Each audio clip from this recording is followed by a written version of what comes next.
రాష్ట్రంలో కాంట్రాక్ట్ ఉద్యోగులు అదేవిధంగా అవుట్సోర్సింగ్ ఉద్యోగులు కార్మికులు సమ్మెబాటు అయితే పడుతున్నారు. ఎన్నికలు సమీపిస్తున్న కొద్దీ ఈ కార్మిక సంఘాల్లో కానీ అదేవిధంగా ఉద్యోగుల్లో కానీ ఆందోళన ఎక్కువ అవుతుంది.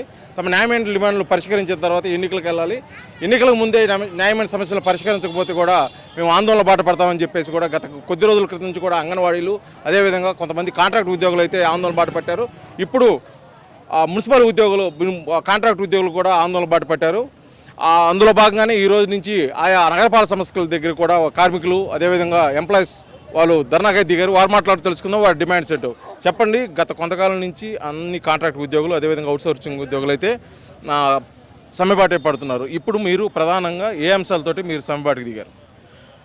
రాష్ట్ర ప్రభుత్వం అధికారంలోకి వచ్చిన తర్వాత ఎన్నికలకు ముందే ఈ రాష్ట్రంలో కాంట్రాక్ట్ అవుట్సోర్సింగ్ ఉద్యోగులందరినీ మేము రెగ్యులరైజేషన్ చేస్తామని చెప్పి హామీ ఇచ్చారు.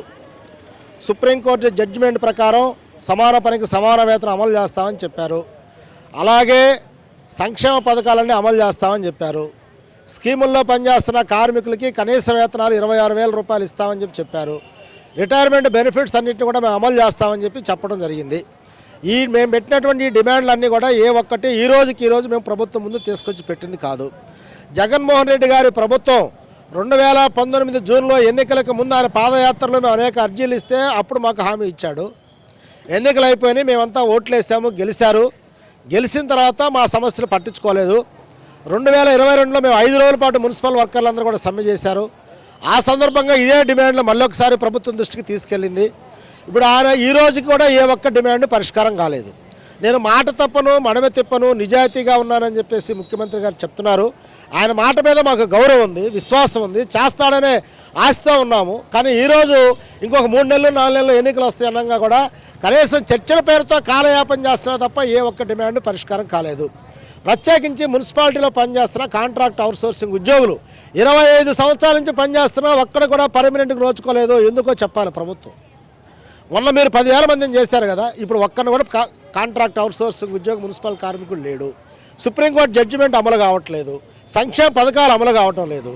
ఇంజనీరింగ్ వర్కర్స్ ఉన్నారు, ఐటీఐ, ఫిట్టరు, బీటెక్లు, ఎంటెక్లు చేసి కంప్యూటర్ల ద్వారా ఇంజనీరింగ్ విభాగంలో పనిచేస్తున్న వాళ్ళందరూ ఈరోజు అత్యంత తక్కువ వేతనాలు పనిచేస్తూ ఉన్నారు. వాళ్ళకి హైలీ స్కిల్డ్ వేతనాలు ఇవ్వాలని చెప్పేసి మేము కోరుతూ ఉన్నాము.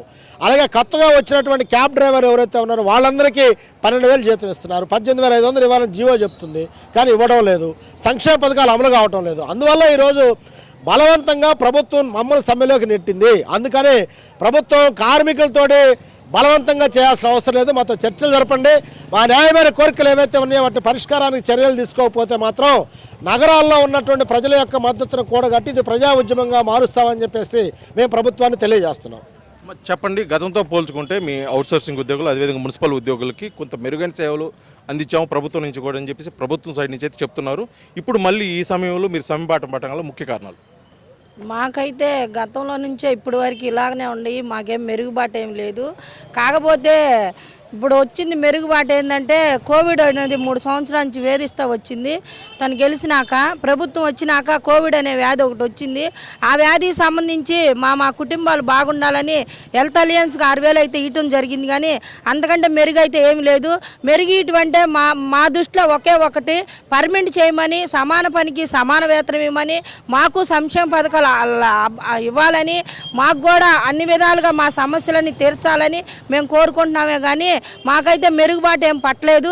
ఇవాళ రోజున ఇప్పుడు వచ్చే ఖర్చులను బట్టి మేము బతికే మార్గం లేదు. ఇప్పుడు తను మమ్మల్ని తన దృష్టిలో తీసుకొని ఏదైనా సరే మాకు పర్మనెంట్ చేయాలని మేము డిమాండ్ చేస్తున్నాం. కోవిడ్ వాళ్ళని ఆప్కాస్లో తీసుకోవాలి, కోవిడ్ అనే పేరే తీసేయాలి. కోవిడ్ పోయినాక కూడా కోవిడ్ అంటున్నారు, అది తీసేసి కోవిడ్ వాళ్ళని ఆప్కాస్లో తీసుకోవాలని, ఎవరెవరికైతే వేతనాలు తక్కువ ఇస్తున్నారో వాళ్ళందరూ సమాన పనికి సమాన వేతనాలు ఇవ్వాలని, ఇప్పుడు రేట్లను బట్టి ఇప్పుడు జీతం ఇవ్వమని మేము అడుగుతున్నాము.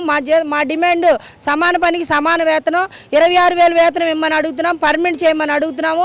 మమ్మల్ని కూడా గుర్తించి రిటైర్డ్ అయ్యి ఇళ్ళ కాడ ఉన్న వాళ్ళకి పెన్షన్ ఇమ్మంటున్నాము. పిఎఫ్ సమస్య క్లియర్ చేయమని అడుగుతున్నాము.